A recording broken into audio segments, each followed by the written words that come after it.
Welcome to ಮನೆ ಊಟ cooking channel. ಇವತ್ತು ನಾವು ಸೋಯಾಬೀನ್ ಬಳಸಿ ಸೋಯಾಬೀನ್ ಪಲ್ಯ ಮಾಡೋದು ಹೇಗೆ ಎಂದು ನೋಡೋಣ ಬನ್ನಿ. ತುಂಬಾನೇ ರುಚಿಕರವಾಗಿರುತ್ತೆ. ಈ ಥರ ಒಂದ್ಸತಿ ಟ್ರೈ ಮಾಡಿ ನೋಡಿ. ಇದು ಚಪಾತಿಗಂತೂ ತುಂಬಾನೇ ಚೆನ್ನಾಗಿರುತ್ತೆ. ಮೊದಲು ಒಂದು ಪ್ಯಾನ್ಗೆ 1-2 ಸ್ಪೂನ್ ಎಣ್ಣೆಯನ್ನು ಹಾಕಿಕೊಳ್ಳಿ. ಎಣ್ಣೆ ಕಾದ ನಂತರ ಸಣ್ಣಕ್ಕೆ ಹೆಚ್ಚಿರುವ ಈರುಳ್ಳಿ ಜಾಸ್ತಿ ಹಾಕಿದಷ್ಟು ಟೇಸ್ಟ್ ತುಂಬಾನೇ ಚೆನ್ನಾಗಿರುತ್ತೆ. ನೀವು ಈರುಳ್ಳಿ ಜಾಸ್ತಿ ಹಾಕಬೇಕು. ಈರುಳ್ಳಿ ಎಲ್ಲಾನು ಲೈಟ್ ಗೋಲ್ಡಿಶ್ ಕಲರ್ ಟರ್ನ್ ಆಗೋವರೆಗೂ ಚೆನ್ನಾಗಿ ಫ್ರೈ ಮಾಡಬೇಕು. ಅವಾಗಲೇ ಇದು ಚೆನ್ನಾಗಿರೋದು, ಇಲ್ಲ ಟೇಸ್ಟ್ ಬರಲ್ಲ ಅಷ್ಟೊಂದು. ಇದು ಫುಲ್ ಚೆನ್ನಾಗಿ ಲೈಟ್ ಗೋಲ್ಡಿಶ್ ಬ್ರೌನ್ ಆಗೋವರೆಗೂ ಫ್ರೈ ಮಾಡ್ಕೊಳ್ಳಿ. ಈ ಈರುಳ್ಳಿ ಎಲ್ಲಾನು ಲೈಟ್ ಗೋಲ್ಡಿಶ್ ಬ್ರೌನ್ ಟರ್ನ್ ಆಗೋ ಅಷ್ಟರಲ್ಲಿ ಒಂದು 15 ನಿಮಿಷ ನಾವು ಸೋಯಾಬೀನ್ನ ನೆನೆಸಿಟ್ಟಿರ್ತೀವಲ್ವಾ, ಅದನ್ನು ನೀರೆಲ್ಲಾನು ಸ್ಕ್ವೀಸ್ ಮಾಡಿಬಿಟ್ಟು ಮಿಕ್ಸಿ ಜಾರ್ಗೆ ಹಾಕಿಬಿಟ್ಟು ಸ್ವಲ್ಪ ತರ್ತರಿಯಾಗಿ ಗ್ರೈಂಡ್ ಮಾಡ್ಕೊಂಡು ಬನ್ನಿ. ನೀರೇನು ಬಳಸ್ದೇನೆ ಗ್ರೈಂಡ್ ಮಾಡ್ಕೊಂಡು ಬರಬೇಕು. ನಂತರ ಈ ಈರುಳ್ಳಿಗೆ ರುಚಿಗೆ ತಕ್ಕಷ್ಟು ಉಪ್ಪನ್ನು ಹಾಕಿಬಿಡಿ. ಇವಾಗಲೇ ಹಾಕಿದ್ರೆ ಪ್ಲಸ್ ಪಾಯಿಂಟ್ ಏನು ಅಂದರೆ ಇದು ಬೇಗನೆ ಲೈಟ್ ಗೋಲ್ಡಿಶ್ ಬ್ರೌನ್ಗೆ ಟರ್ನ್ ಆಗುತ್ತೆ, ಬೇಗ ಸಾಫ್ಟ್ ಆಗುತ್ತೆ ಅಂತ ಅಷ್ಟೇ, ಇನ್ನೇನಿಲ್ಲ. ಈರುಳ್ಳಿ ನೀವು ಎಷ್ಟು ಹಾಕ್ತಿರೋ ಅಷ್ಟು ಟೇಸ್ಟ್ ಬರುತ್ತೆ. ಇದಕ್ಕೆ ನೀವು ಸ್ಕೂಲ್ಗೂ ಸಹ ಕೊಟ್ಟು ಕಳಿಸ್ಬೋದು, ತುಂಬ ಟೇಸ್ಟಿಯಾಗಿರುತ್ತೆ. ನಂತರ ಇದಕ್ಕೆ ಶುಂಠಿ ಬೆಳ್ಳುಳ್ಳಿ ಪೇಸ್ಟ್ 1 ಟೀ ಸ್ಪೂನ್ ಅಷ್ಟನ್ನು ಹಾಕ್ಬಿಟ್ಟು ಚೆನ್ನಾಗಿ ಫ್ರೈ ಮಾಡ್ಕೊಳ್ಬೇಕು. ನಂತರ ಇದಕ್ಕೆ ಟೊಮೆಟೊಸ್ 1 ಟೊಮೆಟೊನ ಹೆಚ್ಕೊಂಡಿದ್ದೀವಿ ಸಣ್ಣಕ್ಕೆ, ಅದನ್ನು ಹಾಕ್ಬಿಟ್ಟು ಚೆನ್ನಾಗಿ ಫ್ರೈ ಮಾಡ್ಕೊಳ್ಬೇಕು.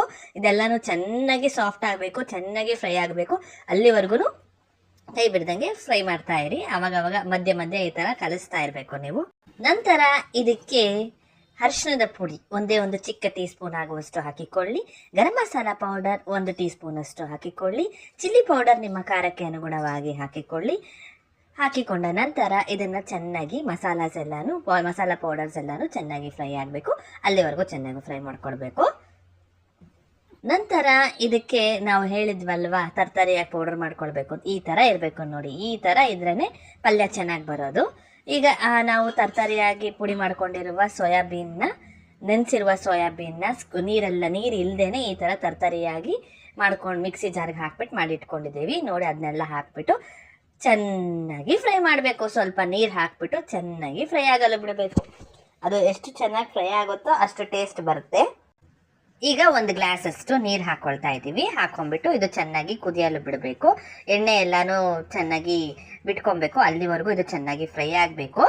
ನಂತರ ಇದಕ್ಕೆ ಗಾರ್ನಿಶಿಂಗ್ಗೆ ಕೊತ್ತಂಬರಿ ಸೊಪ್ಪನ್ನು ಹಾಕ್ಬಿಟ್ಟು ಸ್ವಲ್ಪ ಕಲಿಸ್ಬಿಟ್ಟು 1-2 ಸೆಕೆಂಡ್ ಚೆನ್ನಾಗಿ ಬೇಯಲು ಬಿಟ್ಟ ಅಂದರೆ ಸೋಯಾಬೀನ್ ಪಲ್ಯ, ರುಚಿಕರವಾದ ಸೋಯಾಬೀನ್ ಪಲ್ಯ ಚಪಾತಿ ಜೊತೆ ಸವಿಯಲು ಸಿದ್ಧ. ನೋಡಿ, ಈ ಥರ ಆಗಬೇಕು ಪಲ್ಯ. ಈ ಥರ ಉದ್ರ ಆಗಿರುತ್ತೆ, ತುಂಬಾನೇ ಟೇಸ್ಟಿಯಾಗಿರುತ್ತೆ ಚಪಾತಿಗೆ. ನೀವು ಒಂದ್ಸತಿ ಈ ಥರ ಟ್ರೈ ಮಾಡಿ ನೋಡಿ. ಮಕ್ಕಳು ಸಹ ತುಂಬ ಇಷ್ಟಪಟ್ಟು ತಿಂತಾರೆ. ನಿಮಗೆ ನಮ್ಮ ಚಾನೆಲ್ ಇಷ್ಟವಾದಲ್ಲಿ ಪ್ಲೀಸ್ ಲೈಕ್, ಶೇರ್, ಸಬ್ಸ್ಕ್ರೈಬ್ ಮಾಡಲು ಮಾತ್ರ ಮರಿಬೇಡಿ. Thank you for watching.